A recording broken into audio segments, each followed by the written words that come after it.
ఒకప్పుడు ఆ జిల్లా వైసీపీకి ఎంతో మంది ప్రజా ప్రతినిధులను అందించింది. అయితే వైసీపీ అధినేత జగన్ తీసుకున్న తప్పుడు నిర్ణయాల కారణంగా ఎంతో మంది సీనియర్లు దూరం కావడంతో పార్టీ బలహీనపడింది.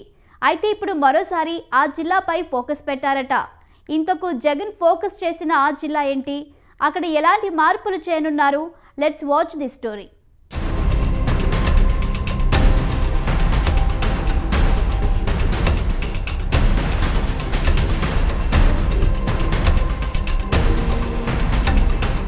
వైసీపీ అధినేత జగన్ ఆ జిల్లాపై ఫోకస్ పెట్టారా?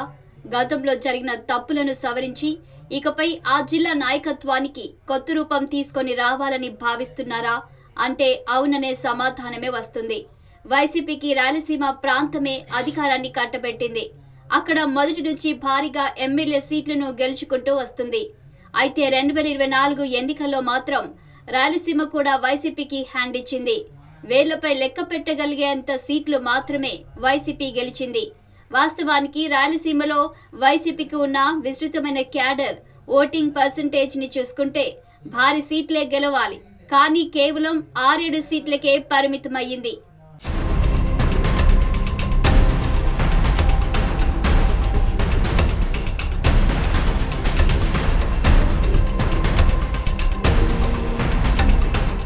గతేడాది నిర్వహించిన అసెంబ్లీ ఎన్నికల్లో రాయలసీమ ప్రాంతంలో వైసీపీ దారుణ పరాభవాన్ని ఎదుర్కొంది.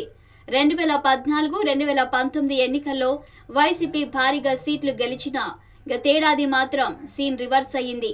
2014లో కేవలం అనంతపురం జిల్లాలోనే ప్రభావం చూపింది తెలుగుదేశం పార్టీ. మిగతా 3 జిల్లాలో వైసీపీ హవానే నడిచింది. ముఖ్యంగా కర్నూలు జిల్లాలో తెలుగుదేశం పార్టీని మట్టి కరిపించింది. అయితే 2024లో మాత్రం సీన్ రివర్స్ అయ్యింది.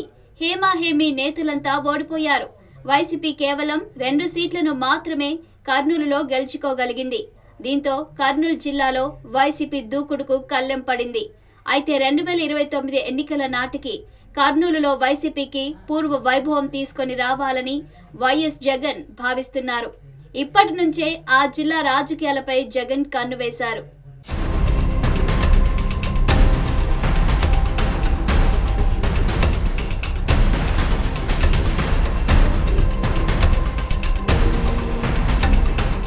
కర్నూలు జిల్లాలో బలమైన నేతలను రంగంలోకి దించాలని జగన్ భావిస్తున్నారు.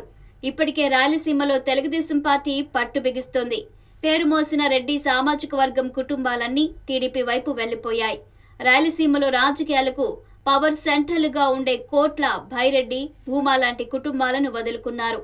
వాళ్ళు వెళ్లిపోయినా పార్టీకి వచ్చే నష్టం ఏమీ లేదని భావించారు. ఒక విధంగా ఆ కుటుంబాలపై ప్రతీకార రాజకీయాలు చేసే వరకు వైసీపీ వెళ్ళింది. కానీ ఇప్పుడు ఆ కుటుంబ వారసులు టీడీపీలో బలమైన నాయకులుగా ఎదిగారు. ఇది వైసీపీకి కొరకరాని కొయ్యగా మారింది.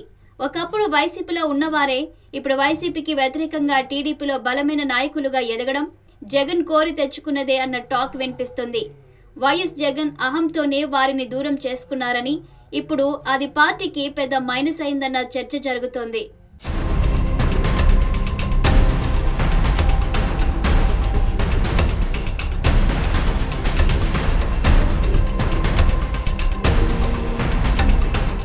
వైసీపీని కర్నూలు జిల్లాలో నడిపించే బాధ్యతను బుట్టా రేణుకకు ఇవ్వాలని జగన్ భావిస్తున్నారట. బుట్టా రేణుక సేవలను వినియోగించుకొని కర్నూలులో తిరిగి బలపడాలని అనుకుంటున్నారట. బుట్టా రేణుకను మరోసారి ఎంపీగా పోటీ చేయించి ఆయా నియోజకవర్గాల పరిధిలో వైసీపీని బలోపేతం చేయాలని జగన్ స్ట్రాటజీగా ఉన్నట్లు తెలిసింది. వాస్తవానికి బుట్టా రేణుక కాంగ్రెస్ పార్టీ ద్వారా రాజకీయాల్లోకి వచ్చారు. కానీ ఆ తర్వాత వైసీపీలో జాయిన్ అయ్యారు. 2014లో వైసీపీ తరపున కర్నూలు ఎంపీగా బుట్టా రేణుక ఎన్నికయ్యారు. కానీ 2018లో ఆమె టీడీపీలోకి వెళ్లిపోయారు. అయితే అక్కడ ఆమె ఇమడలేక కొద్ది రోజులకే తిరిగి వైసీపీలోకి వచ్చారు. అయితే జగన్ మాత్రం ఆమెకు ఏ టికెట్ కూడా ఇవ్వలేదు. 2024 అసెంబ్లీ ఎన్నికల్లో ఎమ్మిగనూరు నుంచి పోటీ చేసే అవకాశం ఇచ్చినా ఆమె ఓడిపోయారు. అయితే ఇప్పుడు మరోసారి ఆమెకు కర్నూలు ఎంపీ సీట్ ఇవ్వాలని జగన్ భావిస్తున్నారట.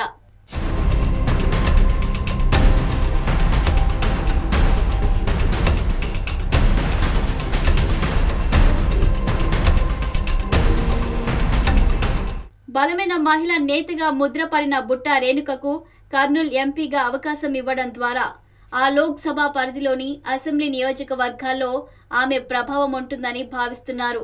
ప్రస్తుతం జిల్లాలో సీనియర్ నాయకుడిగా ఉన్న మంత్రాలయం ఎమ్మెల్యే వై బాలనాగిరెడ్డి సైలెంట్గా ఉన్నారు. కూటమి ప్రభుత్వం అధికారంలోకి వచ్చిన దగ్గర నుంచి ఆయన వైసీపీ పార్టీ కార్యక్రమాల్లో చురుగ్గా పాల్గొనడం లేదు. దీంతో జిల్లాలోని వైసీపీ క్యాడర్ నిరాశగా ఉంది. ఈ నేపథ్యంలోనే బుట్టాను తెరపైకి తీసుకొని రావాలని జగన్ భావిస్తున్నారు. ఆమెకు ఏదైనా పార్టీ పదవి కట్టబెట్టి త్వరగా రంగంలోకి దించాలని కసరత్తు చేస్తున్నారు. మరి కర్నూలు జిల్లాలో బుట్టా రేణుక ప్రభావం ఎంత మేరకు పనిచేస్తుంది? జగన్ అంచనాలను బుట్ట అందుకోగలుగుతారా అనేది వేచి చూడాలి.